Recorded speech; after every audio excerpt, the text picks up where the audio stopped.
গরম ভাতে ইলিশ মাছের মাথা দিয়ে কচুর শাক বেশিরভাগ বাঙালির খুবই পছন্দের একটা রেসিপি। কিন্তু কচুর শাক খেতে গিয়ে অনেক সময় গলা ধরে, তাই জন্যই অনেকে কচুর শাক রান্নাই করতে চান না। তবে এইভাবে রান্না করলে একদমই গলা ধরবে না, কথা দিচ্ছি।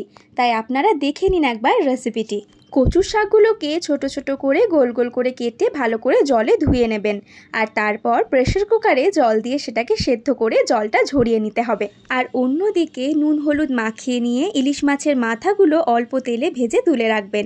তারপর কড়াইয়ে আবারও একটু সর্ষের তেল গরম করে নিয়ে তাতে কালো জিরে, শুকনো লঙ্কা, জিরে, আদা, কাঁচা লঙ্কা বাটা, স্বাদ মতো নুন, হলুদ গুঁড়ো দিয়ে মশলাটাকে ভালো করে কষিয়ে নেবেন। মশলা কষানো হয়ে গেলে সেদ্ধ করে নেওয়া কচুর শাকগুলো এর উপরে দিয়ে সব কিছুকে ভালো করে মিশিয়ে নিতে হবে।